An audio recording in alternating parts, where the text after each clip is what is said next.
Welcome back to Come Let Us Reason Together. I am your host, Pastor Mason. This is the segment of our show where we say we need to talk. From celebrities to rich personalities to rich folks with no hope, from people who are financially broke to everyday working people who just can't cope, from starting at the bottom and being promoted through the stages to wealthy people who live life courageous. The one thing we're not going to do is be rich and complain about unfair wages. The one thing that we're not going to do is be rich and complain about unfair wages. Now, we need to talk about this particular topic right here, and I'm not going to hold you long, but let's deal with the subject of pay disparity. Pay disparity.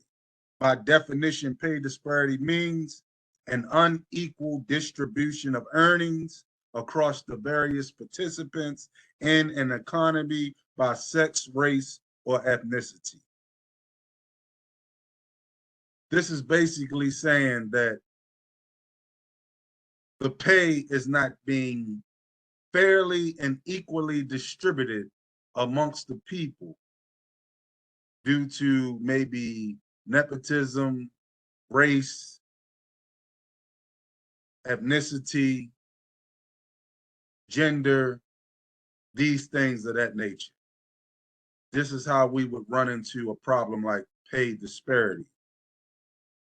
But we need not to confuse pay disparity to the mismanagement of funds. Mismanaging funds means that you're living outside of your means and you have zero regard for the future. This is a problem. And another problem that goes along with this is we have to remember that everything that glitter is not gold. First of all, let's deal with the number one rule of money management. The number one rule for money management is you must plan for your future. You must plan for your future. You must plan for your future.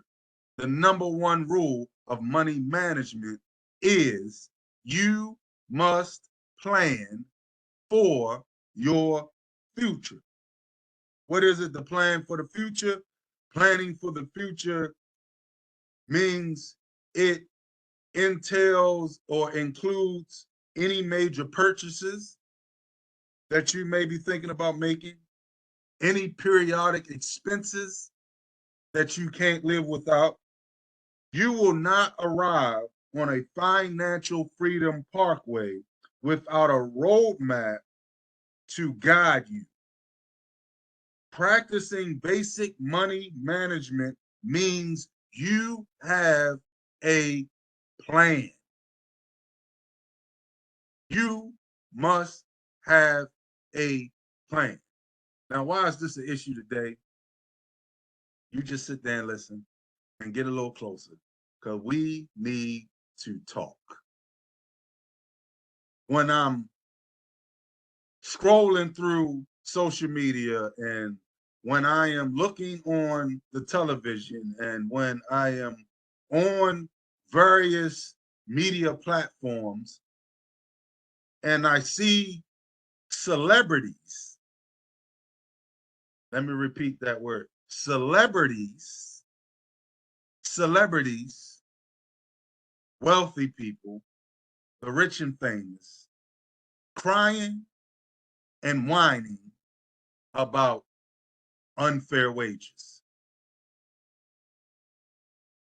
You do not deserve the right to complain about unfair wages. Now, what am I saying? You have more than most people. Apparently, somewhere along the way, Money have been mismanaged. The plan has been forgotten about. And speaking about forgetting, some people just forget where they come from. They arise to the top and think they started there. Egos begin to develop. And soon after, we forget where we came from.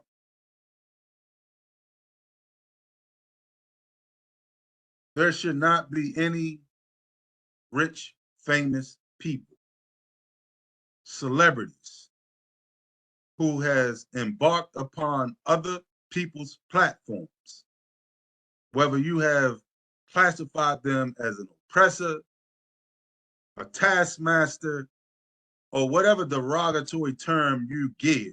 These are the same individuals who made you rich.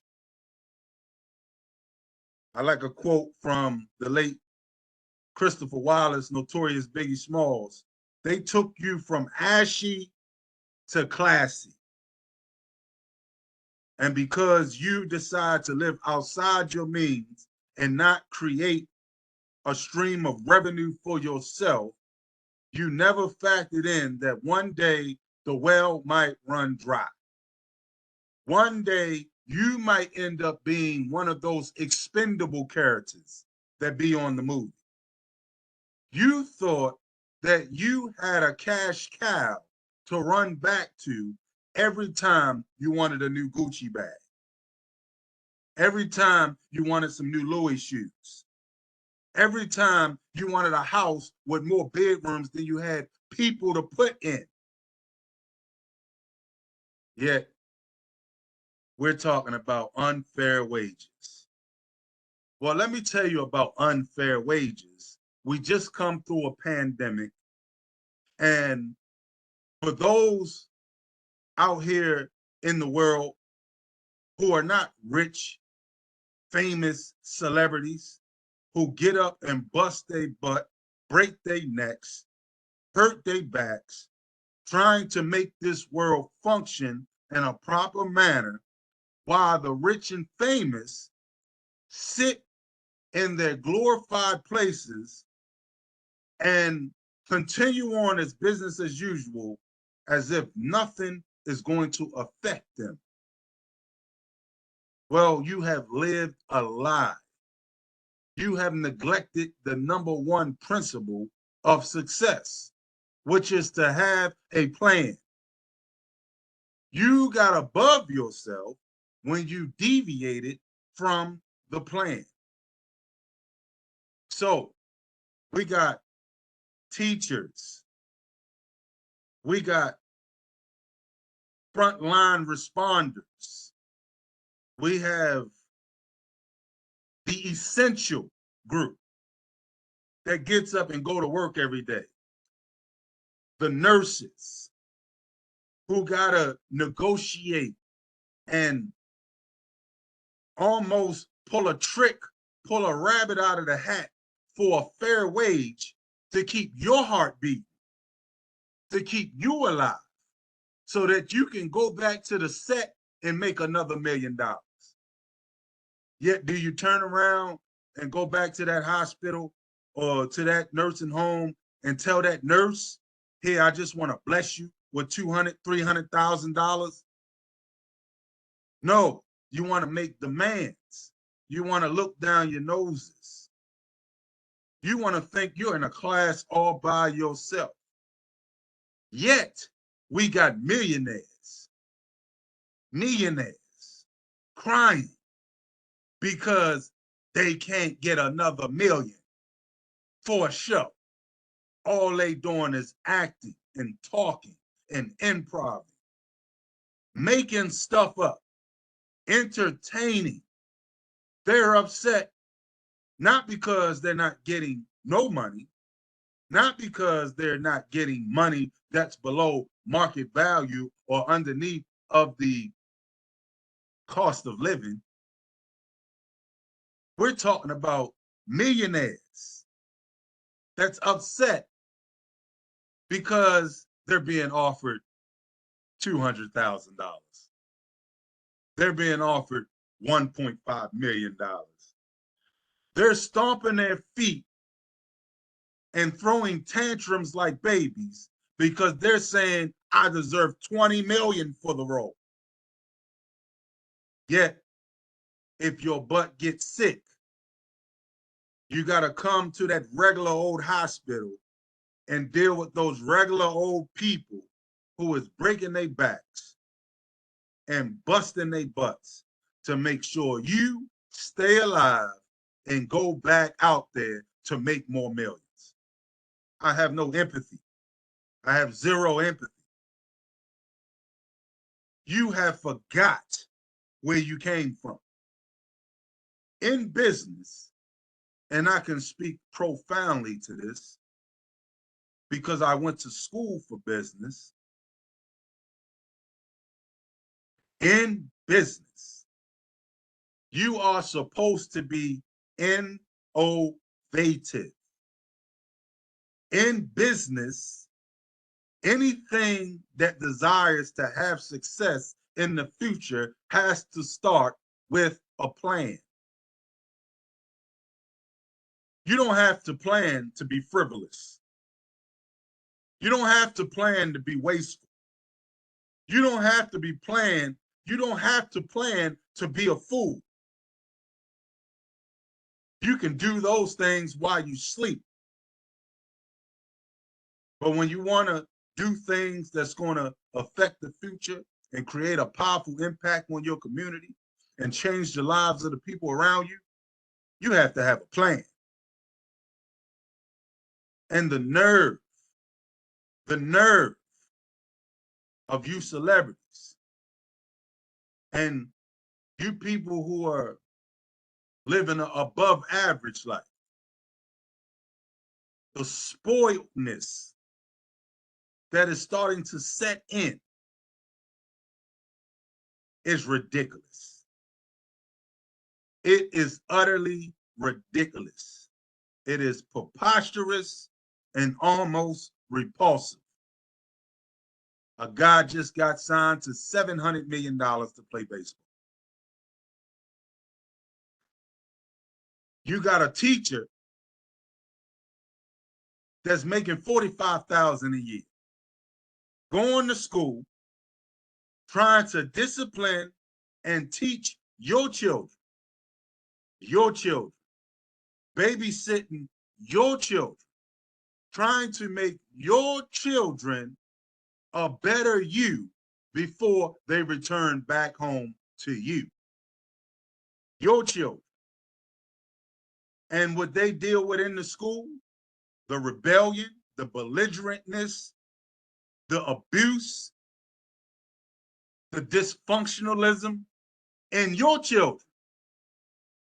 The teacher has to put up with that, make the proper corrections so that when they return back home to you, you can have a better child than the one that you sent to school.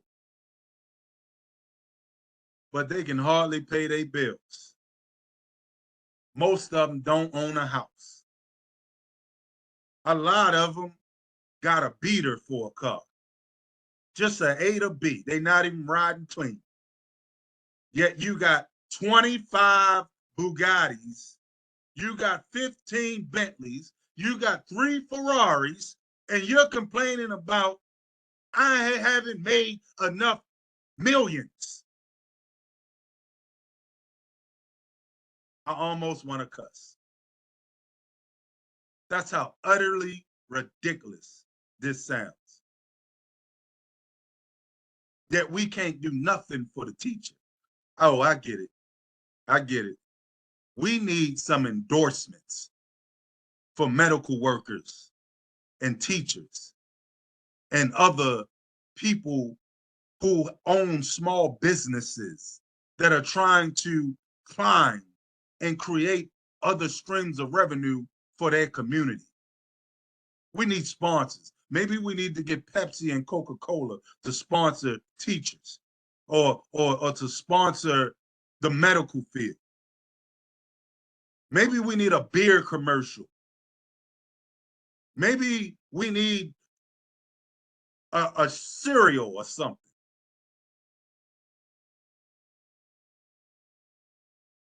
I don't understand. One thing we're not going to do is be rich and famous and complain to the public about unfair wages. That's what we're not going to do. It has gotten under my skin. It has pissed me off. Some of y'all deserve to cry. You know why? You failed to plan. When you fail to plan, you plan to fail. Apostle Paul says those who don't have a vision are like ships without a sail. You're blown in every direction that the wind will send you in. And that's how your life goes. You have no standard, no stability. You just have a frivolous lifestyle. And all your mentality is look at me. Look at what I have. But what you have exceeds the typical regular employee that gets up every day, go to work, deal with flack, have to put up with unethical practices at work, go home, take the nonsense home with them, irritate the peace in their house, and have to get back up and go do it again tomorrow while you got your pinky in the air sipping champagne. Talking about, I don't think I like this caviar. The caviar cost you $15,000. We're trying to get a chicken box. And you want to shed tears. You want to complain. You want to get advocates to say they need more. They need more. One could surmise that they have more than enough. What happened that day you decided to live outside your means? When did that day occur? When you first got the check? When you first signed it? When you went from being a thousandaire, having a few $100s, to all of a sudden being a millionaire, having a couple $1,000,000? Is that the moment you said, oh, I think I need me $1 million house? I need me $100,000 car. I need me some $15,000 shoes. I need me a $20,000 bag. Is that the moment you did it? Oh, so you found out as you moved on through life, you got to kiss a lot of butt. You got to do a lot of quid pro quo so that you can keep that kind of money coming in. Because you know what? You failed to plan. You thought you had a money tree to run back to. Why are you whining?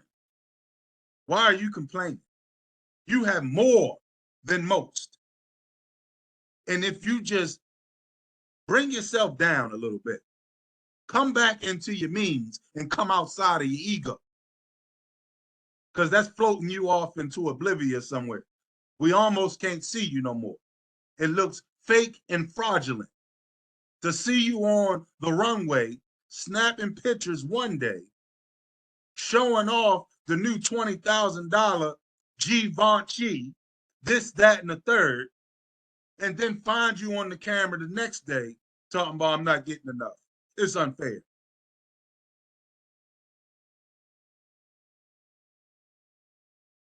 On behalf of all hardworking citizens who struggle to make ends meet and keep their hope alive, I want to tell all you bougie, high mighty, conceited, self-centered individuals kick rocks. You deserve exactly what you get. Everybody knows that the universal law of giving and receiving is you only get out what you put in. If you're not sowing any seeds that's going to reap your harvest in your future, then you deserve to have nothing. And that's what's coming of you. You are reaping the harvest that you sow in life. And if it's rendering you nothing, well, guess what? That's what you deserve. But if you are that millionaire and you're providing jobs for people, and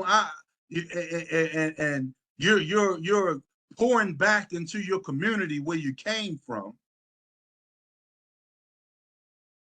and you're making your charitable donations not to the entities that you're told to do it for, but to the entities who need it the most. If you're that celebrity, kudos to you. We tip our hat to you. I remember hearing an interview by Mr. Curtis Jackson, 50 Cent, where he said one of his biggest downfalls is when he bought Mike Tyson's house. He realized that he had to make a business decision. This house is costing me everything. Either I lose myself or I lose this house. Guess what? The house gotta go. The house gotta go. See, everybody will come around to that proverbial mirror in their life. And they'll find out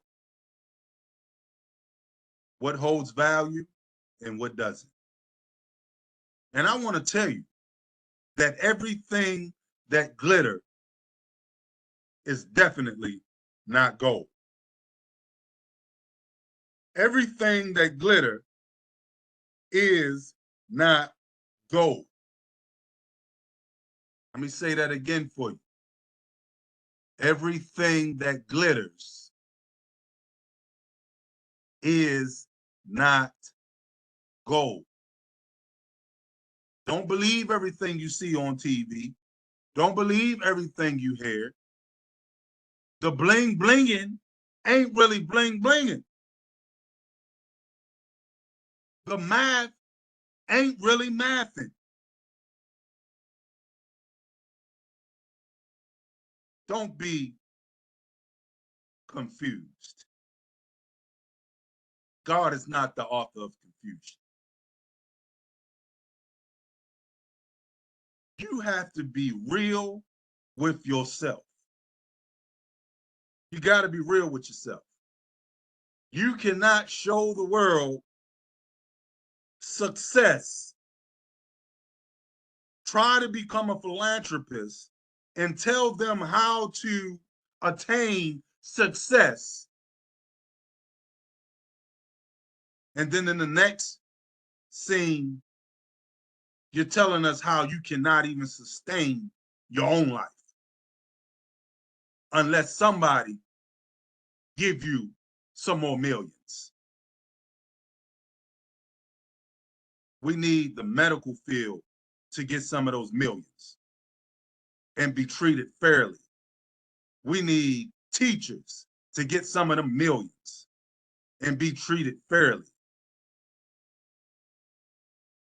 We need to stop glorifying the moissanites of life and bring our attention back to the diamonds.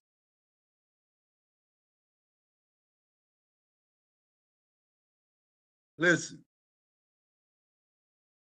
there's an old ancient proverb. The attractive external appearance of something is not a reliable indication of its true nature. These people doing these YouTube videos and these TikToks and all this other stuff, more power to you. But for the viewers, don't fall into the trick bag. I'm not listening to a millionaire talk to me about unfair wages. You will never have my ear. The purpose of you having so much is so that you can do so much. Remember, for as much as required, for as much as given, much is required. Y'all remember that? Y'all forgot about that. Your ego got too big. I get it. Well, how about 1 Samuel chapter 16, verse 7 in the B clause? For God sees not as a man sees, for man looks at the outward appearance, but the Lord looks at the heart. Yeah, you think that chain is real until they walk through a metal detector at the airport.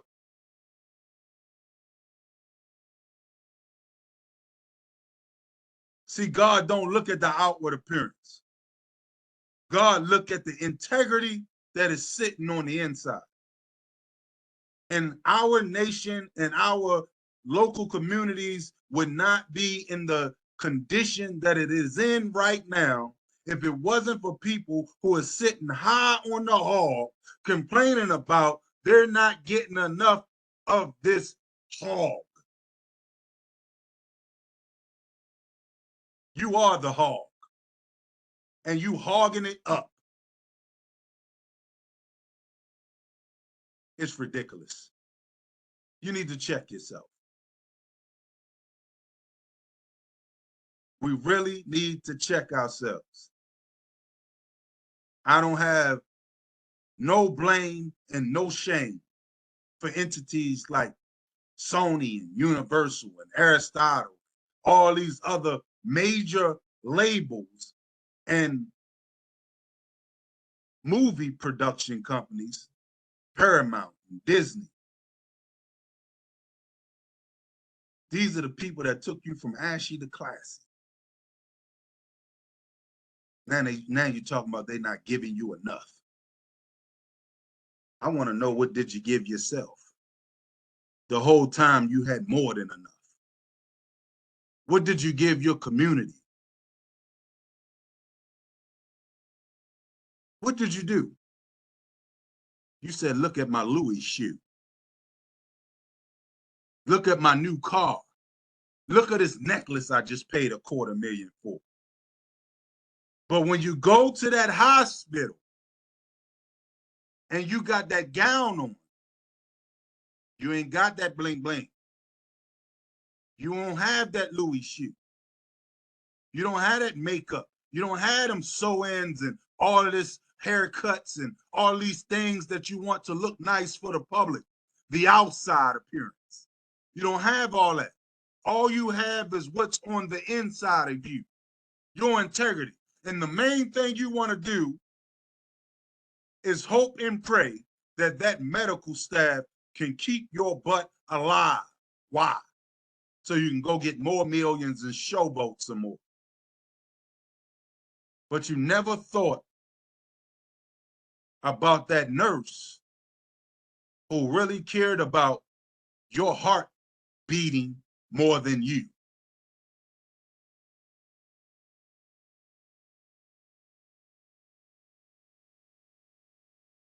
I have no remorse and I have zero empathy.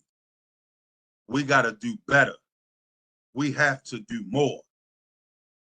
We must not ever, and I don't care what ethnicity you are, you better not never forget where you came from.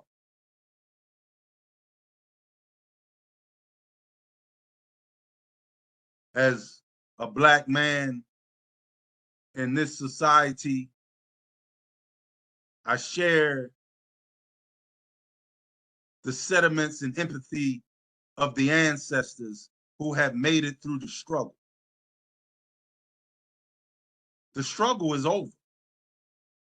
It's over. Don't talk to me about systematic oppression when you're a millionaire. Don't talk to me about nepotism when you are a millionaire. Don't talk to me about unfair wages when you are a millionaire. At that point in your life, you're supposed to be creating a new reality for the future. But you tell me, daddy ain't giving me enough.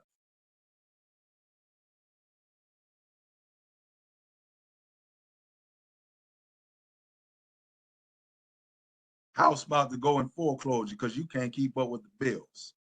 Who told you to get that big house? It's just you and maybe one or two children. You got 16 bedrooms, 20 bathrooms.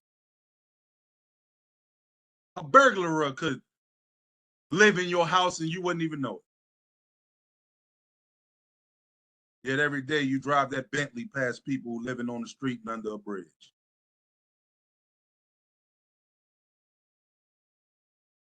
We need to talk.